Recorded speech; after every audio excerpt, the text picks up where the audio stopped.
Okay, so good day to everyone watching this video, especially to our physical science teacher, Ma'am Reynosa Alcala. So, based on my PPT, we are going to talk about transport system of the Philippines, recent developments and innovation. We are going to discuss about the mechanisms, advantages, and of course, its disadvantages.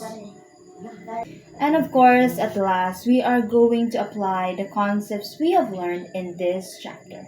So, let's get right to it.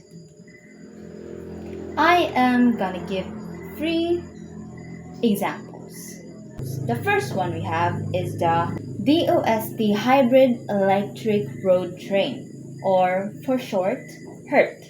Its mechanism is a trackless multi-car hybrid electric road train developed by DOST, MIRDC, DOTR, and DOST, and they have been collaborating on updated prototypes and development. So, kini ang isa sa mga recent developments sa ato transport system sa Philippines, which is mura siya train, but it's on the road, so it's like a train bus.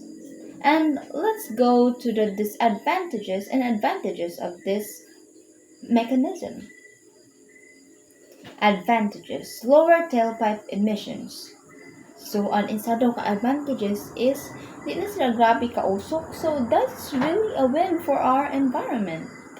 It has a large capacity, daghay masuyod sa kada drive, and uses existing roads. So, magamit na ang mga roads. Dili na kailangan ng mga release pa. So, dira gayon nato makita na nakatipid na ta by not having any rails or whatsoever. So, adto ta sa mga disadvantages.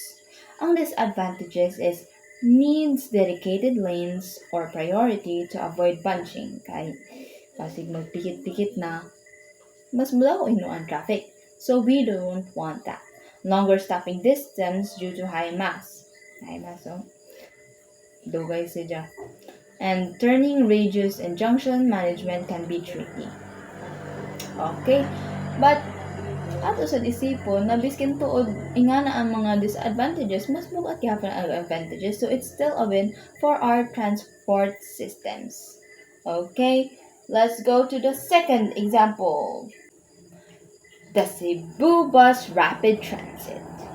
Ka-cute ni Jack, in fairness. Let's go to the mechanism. A median lane station-based BRT with off-board payment and level boarding. DOTR targets partial operations. Okay, so nagplano-plano pa rin sila pero it's on the way na. Tapos hinay-hinay na nato. Makita nato dali na bus sa siya. Bus. Let's go to the advantages and disadvantages. Ang advantages is rail-like reliability. So, murag, grabe yun ni siya ka-smooth. Tapos, gamay ang risk ng mga aksidente. Kaya ang ija reliability is ang rail. Diba, ang release, murag naigisundan ang train. So, dili yun si drama, ingan dandali. Tapos, lower cost than LRT o MRT. So, mas gamay pagayod ang bayad ingani. And that's such a big win for the commuters out there. And faster dwell times from level boarding, scalability by frequency. Very nice. Let's go to the disadvantages. Requires strict lane protection enforcement. Magsabot man sad ta kun kuan kanang stricto kay gana man sad ang gipakita, di ba? Intersections can be is still introduce delays if signal priority is weak. Hinay ang signal. Kana ba yan atong ikaduha na example?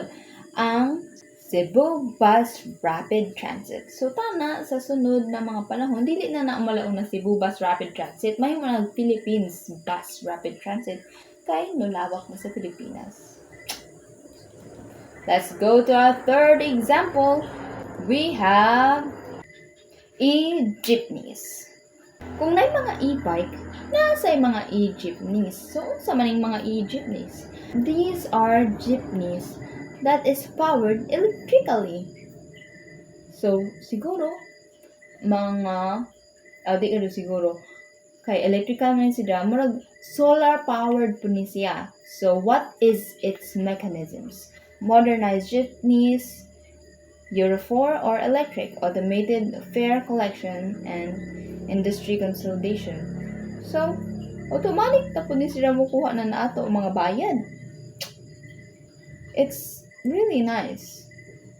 Because, di na po na to kailangan ng mga driver, why na po karadyo maghago sila, no? So, tanawan na to kung unsaan disadvantages and advantages.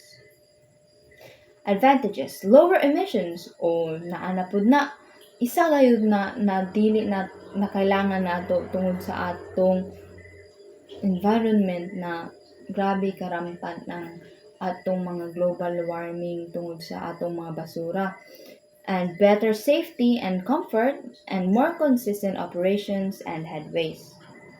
So mas comfortable siya, and with aircon pa gayud na guys, so di na mo mag pa. Let's go to the disadvantages. High acquisition costs for operators, transition and financing challenges, policy debates, and implementation rules. So, tungod kay bag-o sad ni Sidja, dili pa karadyo ma-afford sa atong mga local drivers, maingana, tapos lisod pa gayud ni Sidja i-implement sa atong Pilipinas kay lisod pa gani ato ekonomiya guys. So naghinay-hinay pa ni siya pag-implement sa atong Philippines, sa atong country.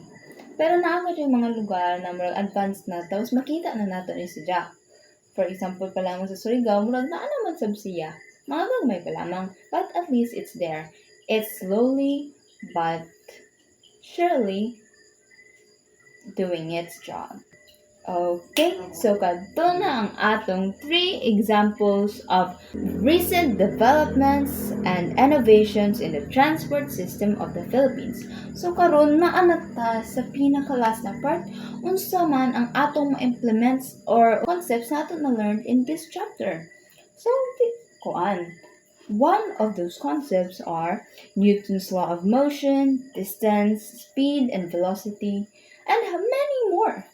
Kay pag-andar pa lamang sa sagyanan everyone, naanay acceleration, naanay speed, naanay distance, and naanay velocity. Ang ato ra kan gayud ana is at least di na ta mulaong na unsa may tawag nga na kabayo na ta kung unsay tawag kay nay ato natun-an karon sa chapter 7 mechanics. So that is all. Thank you ma'am, and thank you to the reporters.